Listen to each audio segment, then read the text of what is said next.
একেবারে বাস্তব কাহিনী বলতেছি। ওকে এবার গল্পে ফেরা যায়। ছেলেটা তখন ভাবে কোথায় যাব, কি খাবো, কার কাছে গিয়ে আশ্রয় নিব। তার কাছে ছিল একটা বাটন ফোন, সেটা তার নিজের টাকায় সে কিনেছিল, সেটা তার সাথে কিন্তু নিয়ে এসেছে। তখন ছেলেটা ভাবে আমি কোথায় যাব। তখন ছেলেটা ভাবতে ভাবতে একটা আইডিয়া পায়। তখন সে মনে মনে বলে আমার তো ঢাকায় একটা ফ্রেন্ড আছে, তার কাছে গিয়ে আশ্রয় নিব, কারণ ওইটা তার ছোটবেলার বেস্ট ফ্রেন্ড। আর তার ফ্রেন্ডও কিন্তু কাছ থেকে 5 বছর আগে ঢাকায় চলে যায়, কারণ তার বাবা মা ঢাকায় থাকে। তার ফ্রেন্ডও কিন্তু তাকে অনেক বেশি ভালোবাসতো। তখনই সে তার পকেট থেকে ফোনটা বের করতে গিয়ে দেখে যে পকেটে কিছু কাগজ। পকেট থেকে কাগজ ভেবে বের করে ফেলে দিতে গিয়ে দেখে ওইগুলো টাকা, কোনো কাগজ না। সে দেখে তার জমানো টাকা, যেগুলো তার বাবা মা তাকে টিফিনের টাইমে দিত খেতে। সে টিফিনের টাকাগুলো না খেয়ে ওয়ার্ডরোবে থাকা একটা প্যান্টের পকেটে গুছিয়ে রাখতো। আর সেই প্যান্টটাই সে আজকে পরে আসে, কারণ সেটা তার মায়ের দেওয়া প্যান্ট। ওই যে বলে না, আল্লাহ যা করে ভালোর জন্যই করে। বিপদের সময় তার টাকাগুলো খুবই প্রয়োজন ছিল, সে টাকাগুলোকে পেয়ে গেল। সে তার বন্ধুকে ফোন করে সব ঘটনাগুলো জানালো। তার বন্ধু বলল চলে আয় পাগল, আমি তো আছি তোর জন্য। সে হাঁটতে হাঁটতে তার পাশের গ্রামে জয়রামপুরে চলে গেল। সে কোনো ভাবতেই বাস স্ট্যান্ডে রাতটাকে পার করলো। সকালে সে বাসের টিকিট কেটে বাসে উঠে পড়লো। সে চলে এসেছে ঢাকার খুব কাছাকাছি, ঢাকার মেন জায়গায়। তার বন্ধু বসে আছে। তার বন্ধুকে সে ফোন করে বলে বন্ধু তুই কই। তার বন্ধু বলে যে আয় তুই, আমি বসে আছি বাস স্ট্যান্ডে। তার বন্ধুর নাম ছিল রাইম। ছেলেটা তার গন্তব্যে পৌঁছে যায় রাত 3টার সময়। তার বন্ধুকে ফোন করে বলে যে বন্ধু আমি পৌঁছে গেছি, তুই কই। তার বন্ধু বলে এই তো আমি সামনে, চোখ দিয়ে দেয়। ছেলেটা তার বন্ধুকে দেখতে পেয়ে দৌড় মেরে গিয়ে তার বন্ধুকে জড়িয়ে ধরে কান্না করে দেয়। তার বন্ধুও কান্না করে দেয়, কারণ ভাইয়ের মতো ভাইটাকে অনেকদিন পরে কাছে পেয়েছে। যে তারপরে ছেলেটির বন্ধু তার চোখ দুটিকে মুছিয়ে দিয়ে বলে যে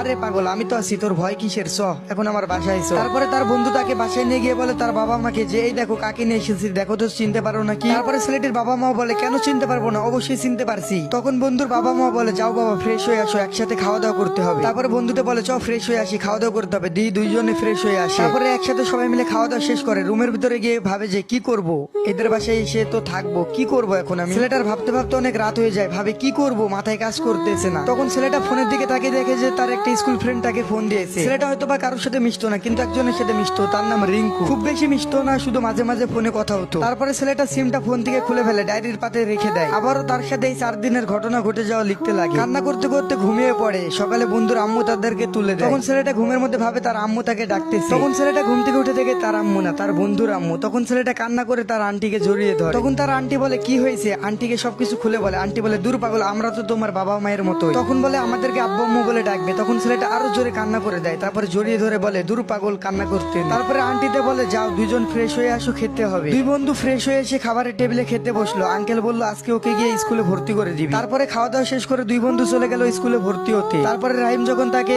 নিয়ে হেডমাস্টারের কাছে ভর্তি করার জন্য যায়, তারপরে হেডমাস্টার পুরো না করে দেয়, কারণ ছেলেটার কাছে কোনো কাগজপাতি ছিল না, না কোনো কিছু ছিল না, ছিল টিসি। তারপরে ওই যে বললাম না রিঙ্কু নামের যে ফ্রেন্ড আছে, সেই ফ্রেন্ডের কাছে কিছুদিন পরে ফোন দেয় রাহিমের ফোন দিয়ে। তারপরে বন্ধুকে বলে বন্ধু তোর কাছে বাবা মায়ের পিক, তারপরে ভোটার আইডি কার্ডের ফটোকপি যা আছে সবগুলা দেনা রে। বন্ধুতে ভয়েস চিনে গেল, বললো এতদিন পরে তুই। ছেলেটি তখন বলে অত কিছু বলার টাইম না, তুই আগে আমার পিক, ফটো, ভোটার আইডি কার্ডের ফটোকপি গুলো সবকিছু দে। বন্ধুতে বলে আচ্ছা ঠিক আছে দিতেছি, ওয়েট কর। হোয়াটসঅ্যাপে সবকিছু নেওয়ার পরে বন্ধুকে ব্লক করে দিল ছেলেটি সব জায়গা থেকে। তারপরে কাগজপাতি নিয়ে রাহিমের আব্বু সবাই মিলে প্রধান শিক্ষকের কাছে গেল। প্রধান শিক্ষক রাহিমের আব্বুকে দেখে রাজি হয়ে গেল, বললো বন্ধু তুই, হ্যাঁ বললো যে আমি। রাহিমের আব্বুর সাথে প্রধান শিক্ষক গল্প শুরু করে দিল। তারপরে ছেলেটি প্রথম দিনে ভর্তি হয়ে বন্ধুর সাথে ক্লাস শুরু করে দিল। তারপরে এমন করে দিনগুলো কাটতে লাগলো। কিছুদিন পরে বন্ধুকে বললো বন্ধু এবার একটা চাকরি দেখে দে। তখন বন্ধুতে বলে আরে তুই চাকরি করবি কেন, আমার 2 নম্বরে ব্যবসা আছে, ওটা দুজন মিলে স্টার্ট করবো। তারপরে ছেলেটি বলে না আমি এসবে যেতে চাই না, আর আমি এসব কিছু পারি না। বন্ধুতে বলে এই ব্যবসা অনেক লাভ আছে, তুই কর, তুই পারবি। তখন এই নীল জগতের ব্যবসা নিয়ে ছেলেটা মাতাল হয়ে গেল। স্কুল লাইফও শুরু করে দিল, বাবা মাকেও তেমন আর মনে পড়ে না। এমন করে কাটতে লাগলো দিনগুলো, কাটিয়ে দিল 2টা বছর। 2 বছর পরে ডায়েরির ভাজে রাখা সিমটা বের করলো, করে ছোট খালার কাছে ফোন দিল। তারপরে বলে খালা কেমন